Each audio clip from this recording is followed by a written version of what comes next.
Hola a quienes nos acompañan hoy en una nueva inmersión profunda. Vamos a adentrarnos en algo que a simple vista solemos pasar completamente por alto, pero que, bueno, que resulta ser una absoluta genialidad de la ingeniería de la naturaleza. Sí, una maravilla que además es súper incomprendida, la verdad. Totalmente. Hablamos de una estructura que sostiene y que además mantiene con vida a uno de los animales más imponentes y veloces de nuestro planeta.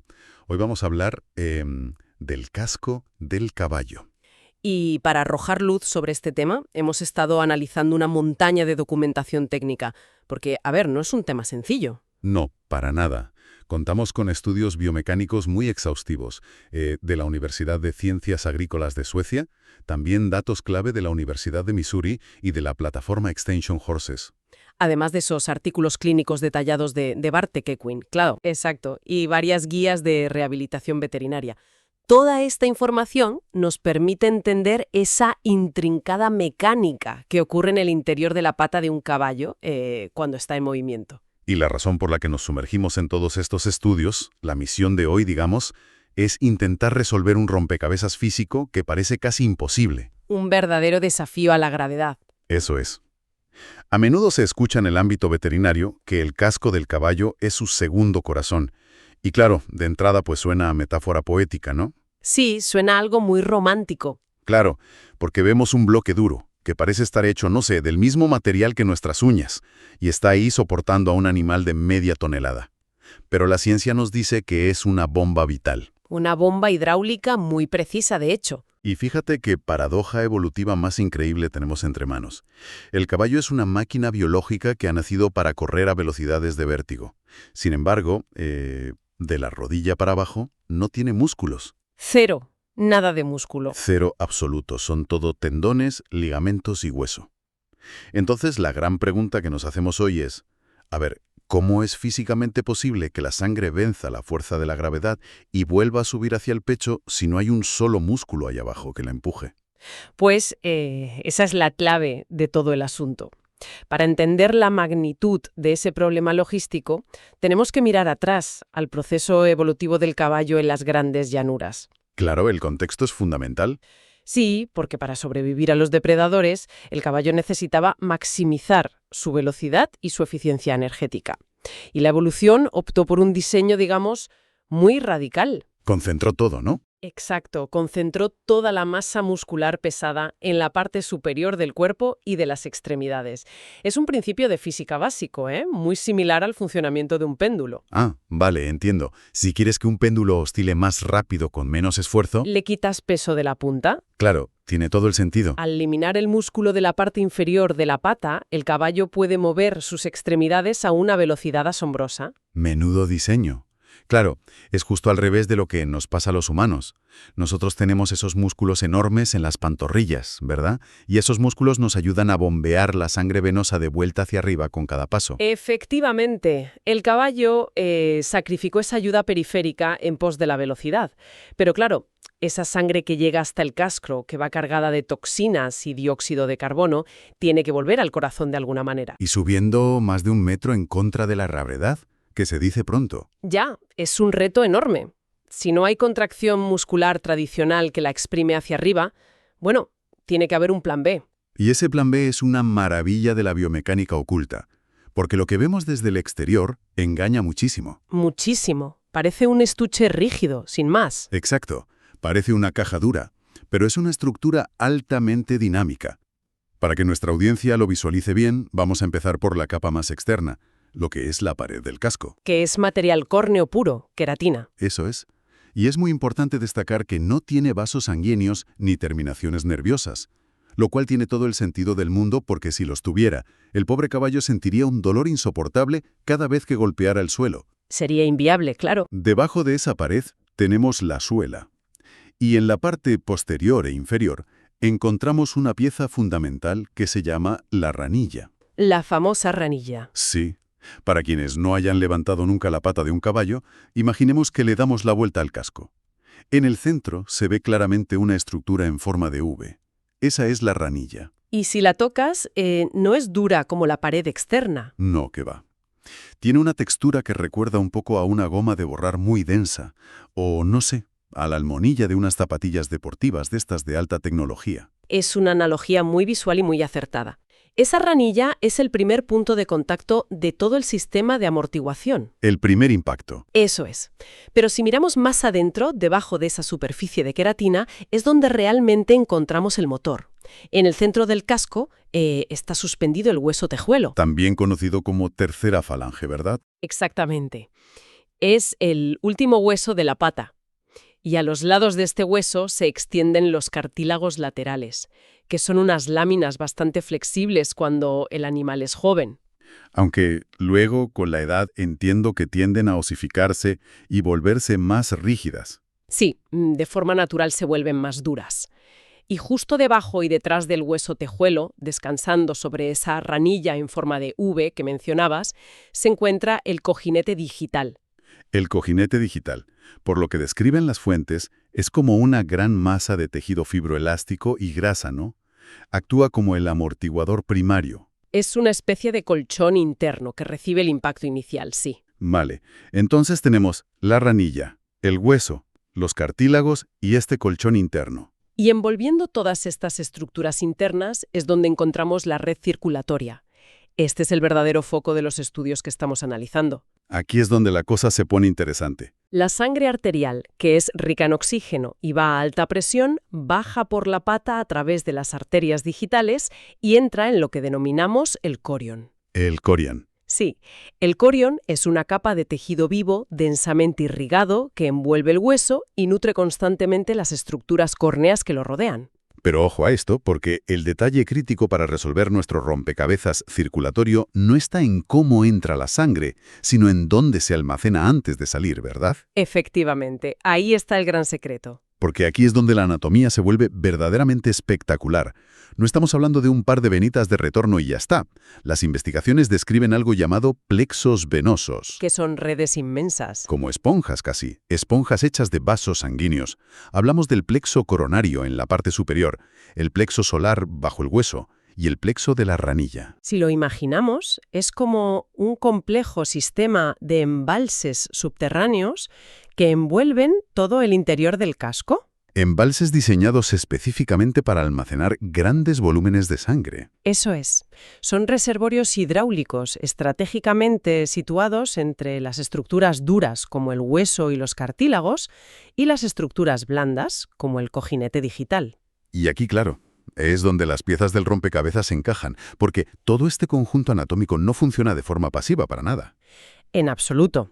Se convierte en una bomba hidráulica de precisión brutal cuando el caballo entra en movimiento. Madre mía, es que es fascinante. Y este ciclo de bombeo, según veo en los estudios biomecánicos, depende íntegramente de la acción de caminar o correr, y se divide en dos fases esenciales que ocurren en fracciones de segundo. Sí, es un proceso rapidísimo. Vamos a ponerlo a cámara lenta, para que quienes nos escuchan puedan visualizarlo bien. Imaginemos a un caballo caminando. Levanta una pata. En ese preciso momento en el que el casco está en el aire sin tocar el suelo, ¿qué está ocurriendo en esos embalses internos? Bueno, a esa fase sin carga la llamamos la fase de balanceo. Cuando el casco se levanta y queda suspendido, la presión masiva que estaba soportando desaparece de golpe. Claro, el peso del caballo ya no está ahí. Exacto. La cápsula del casco, que se había expandido levemente bajo el peso, recupera su forma original y el hueso tejuelo vuelve a su posición de reposo en la parte superior de la cápsula. ¿Y esto qué provoca? Pues este cambio físico repentino aumenta el volumen interno disponible, creando un vacío real, un efecto de succión dentro del casco. O sea, es como si tuviéramos una de esas perillas de goma para sacar aire, o una jeringuilla grande. Al tirar del émbolo y soltar la perilla apretada, el líquido entra a raudales. Eso es. Las arterias digitales aprovechan esa presión negativa para inundar rápidamente esos plexos venosos y capilares con sangre fresca llena de oxígeno y nutrientes. Pero claro, si tenemos un tubo abierto, esa sangre fresca tendería a caer de nuevo por su propio peso, por pura gravedad.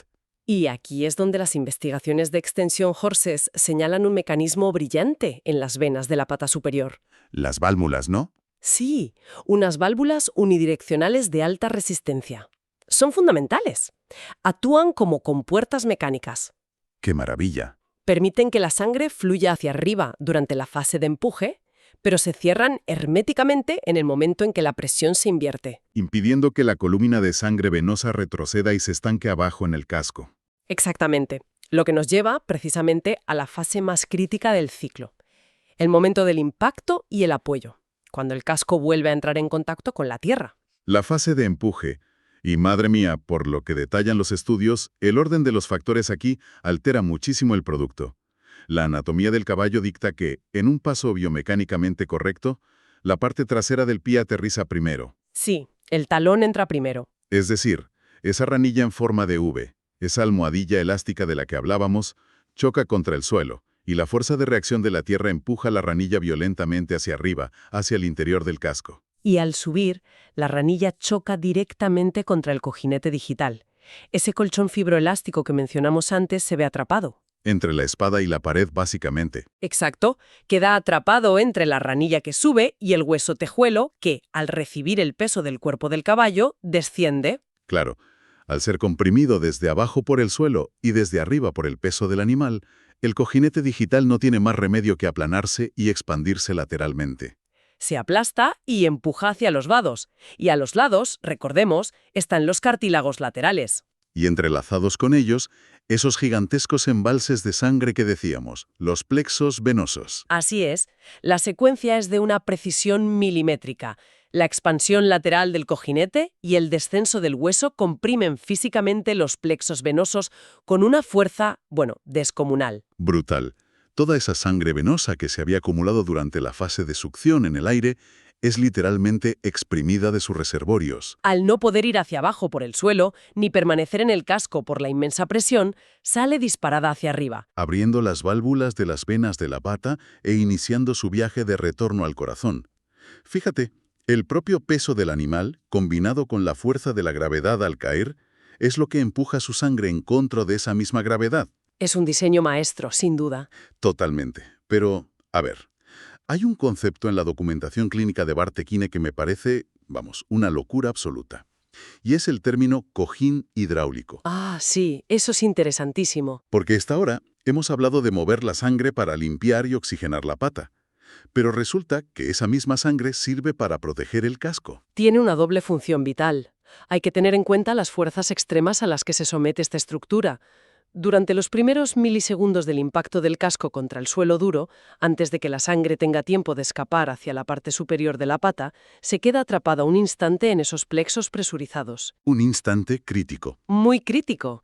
Esa contención momentánea de un líquido, que es incompresible, crea un amortiguador hidráulico masivo dentro del pie.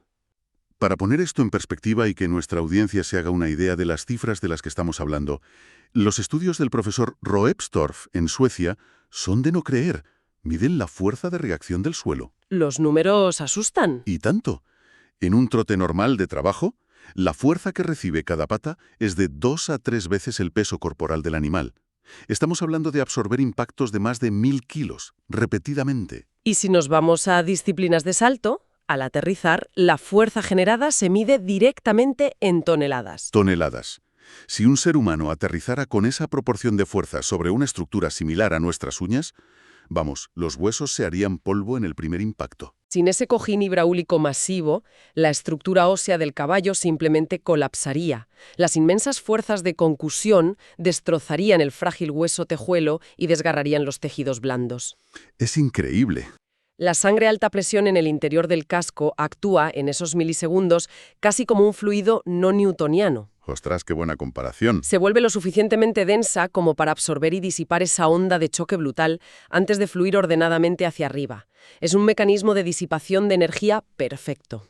Vale, la ingeniería natural es impecable, nos queda clarísimo. Pero, como todo mecanismo complejo, tiene sus vulnerabilidades. ¿Qué sucede cuando este delicado reloj biológico se altera? Las fuentes son muy claras al respecto. Muy, muy claras. Señalan la inmovilidad como el enemigo público número 1 de la salud del casco.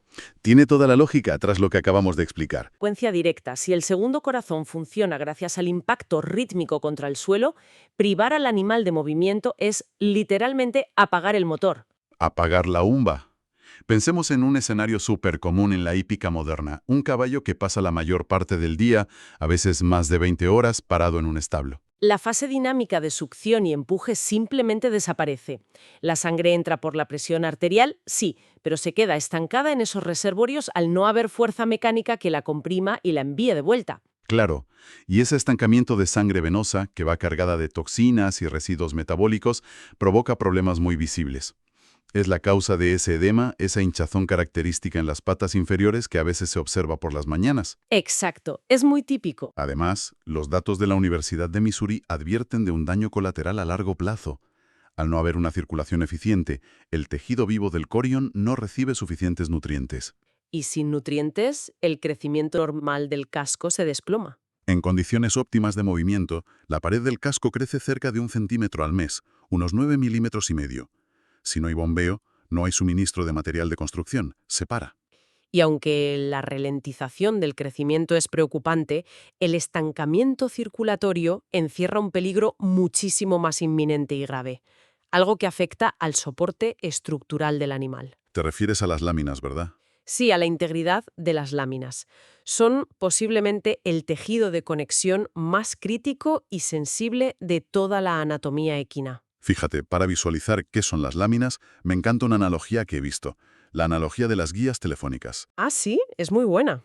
Si coges 2 guías telefónicas inmensas y vas entrelazando sus páginas, una a una, y luego intentas separar ambas guías tirando de los extremos, la fricción hace que sea humanamente imposible despegarlas. Es imposible, sí. Pues las láminas del casco funcionan exactamente bajo ese principio. Son miles de pliegues microscópicos, parecidos a hojas de papel hechas de tejido vivo y altamente vascularizado. Y estas hojas entrelazan la dura pared de queratina externa con la superficie del hueso tejuelo suspendido en el interior. Es literalmente la única unión física que evita que el inmenso peso del caballo empuje su propio esqueleto a través de la suela del casco. Es una unión increíblemente fuerte. Fortísima, pero ojo, totalmente dependiente de la circulación. Esas láminas microscópicas requieren un riego sanguíneo masivo y constante. Y si falla, Si el flujo de sangre se estanca y el ambiente local se vuelve tóxico por la acumulación de dióxido de carbono y otros metabolitos, estas láminas sufren muchísimo, se inflaman severamente y el tejido empieza a necrosarse. qué terrible. Entonces, mantener el movimiento para activar la bomba circulatoria no es solo una cuestión de, tener articulaciones sanas. Es la principal defensa contra el colapso de toda la estructura del pie. Absolutamente. Es vital. Bueno, y esto nos lleva de cabeza a uno de los debates más intensos y documentados en nuestros estudios: el impacto de la intervención humana en esta mecánica. Concretamente, la controversia entre el manejo de los caballos descalzos, lo que se conoce como barefoot, frente al uso de herraduras de metal. Un tema delicado, sí. Sí, y para analizar esto vamos a ceñirnos puramente a los datos biomecánicos que nos ofrecen las investigaciones. Vamos a mantener una visión totalmente objetiva de lo que ocurre a nivel puramente físico. Empecemos observando qué miden los estudios en un casco que pisa directamente la tierra.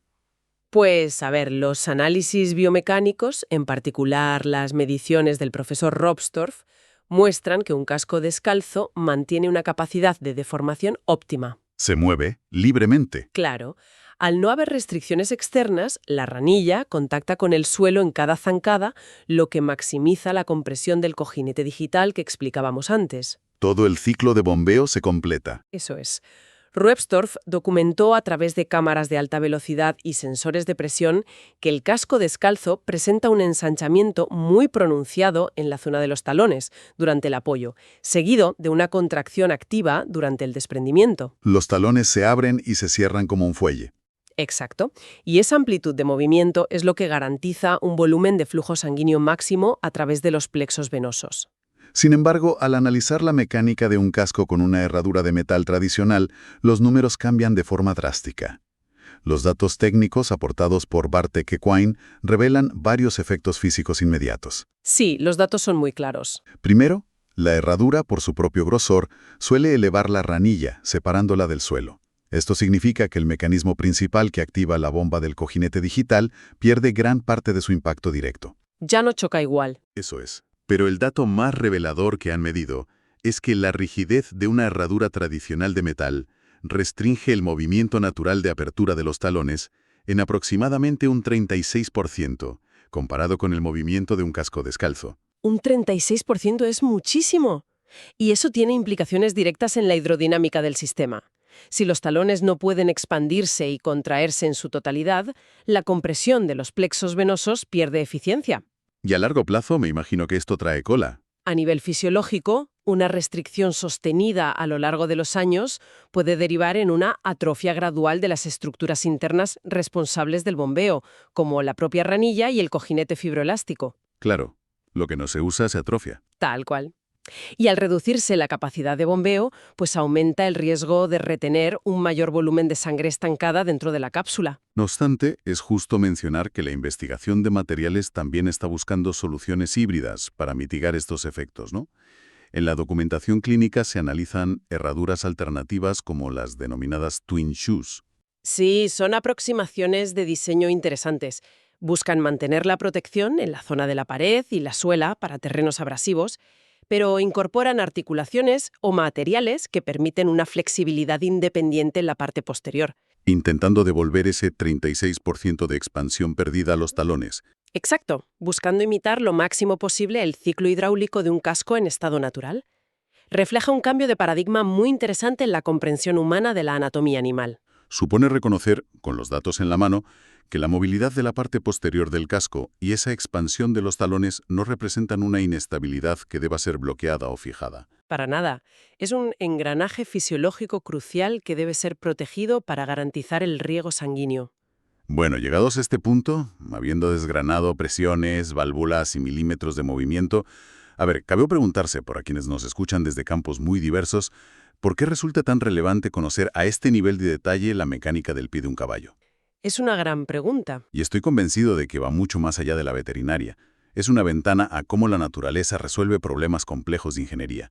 Nos muestra que el simple hecho de que un animal camine al paso por un prado no es una simple cuestión de quemar calorías o estirar las articulaciones. El movimiento es, literalmente, el motor que mantiene vivas sus extremidades. Totalmente. Como científica, veo que en el panorama general del diseño biológico, el caballo nos da una lección magistral sobre cómo forma y función son conceptos absolutamente inseparables. Van de la mano. El animal entero está construido en torno a la eficiencia del movimiento. La evolución ha cogido los dos mayores desafíos para un animal de ese tamaño, que son la enorme fuerza de la gravedad tirando de su sangre hacia abajo y el inmenso peso de su propio cuerpo aplastando sus extremidades. Y los ha convertido en la solución. Eso es.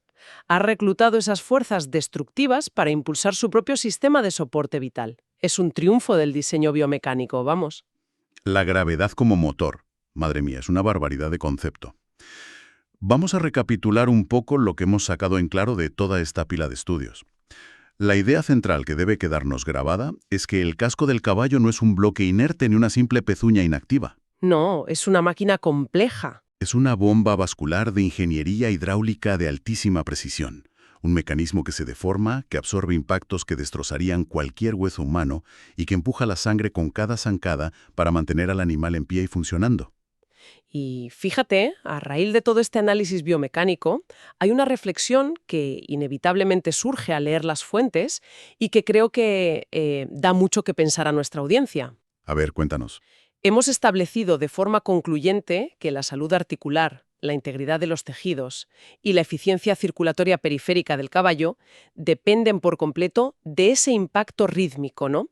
De comprimir sus extremidades contra la dureza de la tierra para activar las bombas de retorno. Sí, el choque contra el suelo es vital. Pues, sabiendo eso, resulta casi imposible no volver la mirada hacia nuestra propia anatomía. Ojo, veo perfectamente hacia dónde apunta esta comparación. Fijémonos en el estilo de vida del ser humano moderno. A nivel evolutivo, estamos diseñados para caminar incesantemente por terrenos irregulares. Descalzos o con una protección mínima, claro. Efectivamente. Sin embargo, hemos creado un entorno profundamente sedentario. Nos movemos sobre superficies perfectamente planas y artificiales y, además, envolvemos nuestros pies en calzado ultra amortiguado. Zapatillas llenas de espumas, cámaras de aire y geles de última generación. Exacto. Zapatillas que aíslan casi por completo nuestras estructuras óseas y cartilaginosas del impacto real con el suelo. Entonces, la pregunta que surge desde la biomecánica es: A ver, ¿hasta qué punto el aumento exponencial de problemas circulatorios periféricos o incluso de retorno venoso en nuestra sociedad podría analizarse bajo este mismo prisma?